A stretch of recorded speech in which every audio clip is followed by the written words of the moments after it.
வணக்கத்துடன் pepper and salt news என்கின்ற இந்த வலையொலியில் உங்களை சந்திப்பதில் நான் மகிழ்ச்சி அடைகின்றேன்.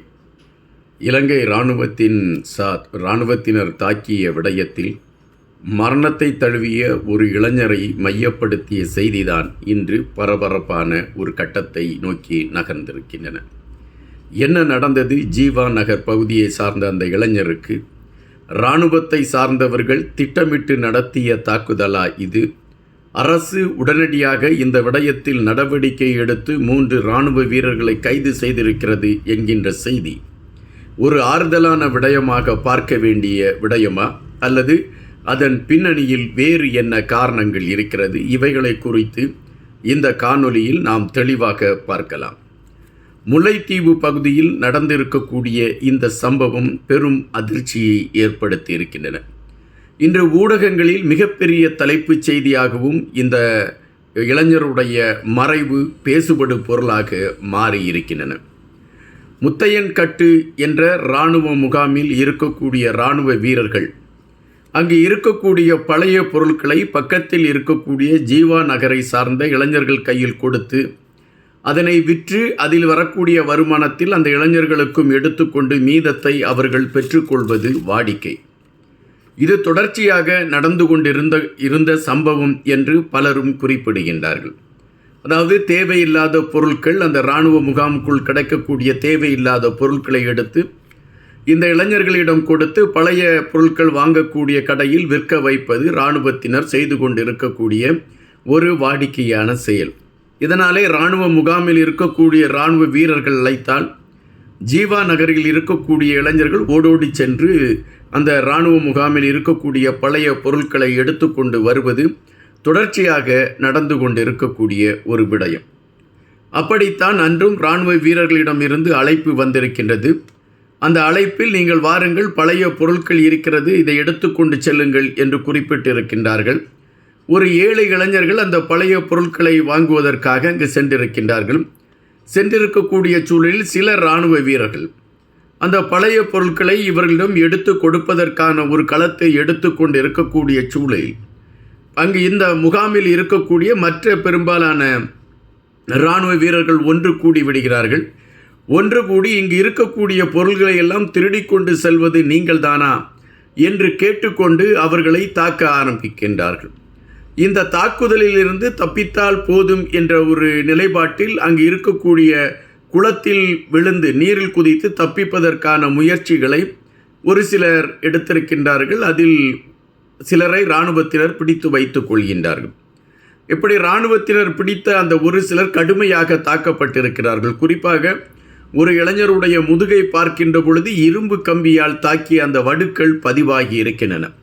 அதுபோல் அவனுடைய உடலில் பல பாகங்களில் தாக்குதல் நடைபெற்றிருக்கிறது என்பதை நம்மால் உறுதியாக கூற முடிகின்றது. இதில் ஒரு இளைஞர் காணாமல் சென்று விடுகிறார். இந்த காணாமல் சென்ற இளைஞர் எங்கே என்ற கேள்வி எழுகின்ற பொழுது இராணுவத்தினர் அந்த வரக்கூடிய பகுதியிலே அந்த காணாமல் போன அந்த இளைஞருடைய உறவுகள் போராட்டத்தில் ஈடுபடுகிறார்கள். அதாவது இராணுவத்தின் வாகனத்தை தடுத்து அவர்கள் போராட்டத்தில் ஈடுபடுகிறார்கள். அப்படி போராட்டத்தில் ஈடுபடுகின்ற பொழுது அதற்கான எந்த முடிவையும் சொல்லாமல் இராணுவத்தை சார்ந்தவர்கள் கடந்து செல்கிறார்கள். நாங்கள் இதை விசாரித்து உண்மை நிலையை தெரிவிக்கிறோம் என்று அறிவித்து விடுகிறார்கள். ஆனால் அந்த உறவுகள் கேட்கக்கூடியது எங்களுடைய உறவை நீங்கள் எங்களிடம் ஒப்படைத்து விடுங்கள், அவனை காணவில்லை, நீங்கள் எங்கே கடத்தி வைத்திருக்கிறீர்கள் என்பதை கூறுங்கள் என்ற கருத்தை எடுத்துக்கொண்டுதான் அவர்களுடைய உறவுகள் அந்த போராட்டத்தை நடத்துகின்றார்கள். ஆனால் நாங்கள் விசாரித்து சொல்கிறோம் என்று அறிவித்துவிட்டு இராணுவத்தை சார்ந்தவர்கள் அமைதியாகிறார்கள். மறுநாள் அந்த உடல், அதாவது அந்த காணாமல் சென்ற அந்த இளைஞனுடைய உடல் குளத்தில் மூழ்கிய நிலையில் கண்டெடுக்கப்படுகிறது. மரணமான ஒரு நிலையில் கண்டெடுக்கப்படுகிறது. இது அதிர்வலைகளை ஏற்படுத்துகின்றன. காரணம், இராணுவத்தை சார்ந்தவர்கள் தங்களிடம் இருக்கக்கூடிய பழைய பொருட்களை விற்பனை செய்வதற்கு தமிழ் இளைஞர்களை பயன்படுத்தி கொண்டு இருக்கிறார்கள் என்பது அங்கு இருக்கக்கூடிய அனைவரும் அறிந்த ஒன்று. அப்படிப்பட்ட சூழலில் இராணுவத்தை சார்ந்தவர்கள் அழைத்த அழைப்பின் ஏற்பாடில் அங்கு இருக்கக்கூடிய பழைய பொருட்களை வாங்கச் சென்ற தமிழ் இளைஞர்கள் பிற இராணுவ வீரர்களால் தாக்குதலுக்கு என்கின்ற விடயம் பெரும் அதிர்வலைகளை ஏற்படுத்தியது. அழைத்தவர்கள் நீங்கள், நீங்களே அழைத்து இந்த பொருளை எடுத்துக்கொண்டு செல்லுங்கள் என்று சொல்லியிருக்கிறீர்கள். பொருளை எடுக்க வந்த எங்களை அழித்து நீங்கள் அழிப்பதற்கான முயற்சிகளை எடுத்ததின் பின்னணியில் என்ன விடயங்கள் இருக்கிறது என்ற கேள்விகள் எழும்பியிருக்கின்றன. எனவேதான் இப்பொழுது அந்த இறந்து போன இளைஞரை மையப்படுத்தி இப்பொழுது பெரும் அதிர்வலைகள் ஏற்பட்டிருக்கின்றன. இது தமிழ் சமூகத்திடம் ஒரு பெரிய அதிர்ச்சியான செய்தியாக மாறியிருக்கின்றது. இந்த சூழலில் அந்த பிரதேசத்தின் தலைவராக இருக்கக்கூடியவர் உடனடியாக அவர் அரசிடம் அதற்கான களங்களை கேட்டறிந்து அவசர நடவடிக்கை எடுக்கப்பட்டிருக்கிறது என்ற ஒரு செய்தி வருகிறது. இந்த செய்தி ஆறுதலாக இருக்கின்றது.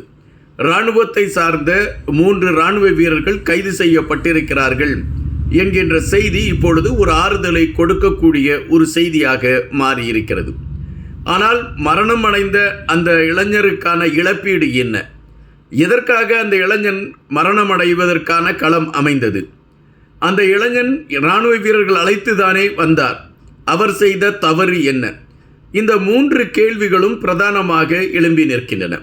இந்த 3 கேள்விகளுக்கான விடைகளை தேடி இப்பொழுது தமிழ் சமூகம் திரண்டு நிற்கக்கூடிய ஒரு நிலைமை ஏற்பட்டிருக்கின்றது. அந்த இளைஞன் இராணுவத்தினரால் தாக்கப்பட்டு கடுமையான தாக்குதலுக்கு உள்ளாகிதான் அவர் மரணத்தை தழுவியிருக்கக்கூடும் என்பதுதான் பெரும்பாலானவர்கள் வைக்கக்கூடிய கருத்து. குறிப்பாக அந்த மரணம் அடைந்திருக்கக்கூடிய இளைஞனின் உடம்பில் இருக்கக்கூடிய காயங்கள் போன்றவற்றை வைத்து பார்க்கின்ற பொழுது இராணுவத்தினர் திட்டமிட்டு அவரை அடித்து கொண்டிருக்கிறார்கள் என்கின்ற செய்தி வலுவடைந்திருக்கின்றது.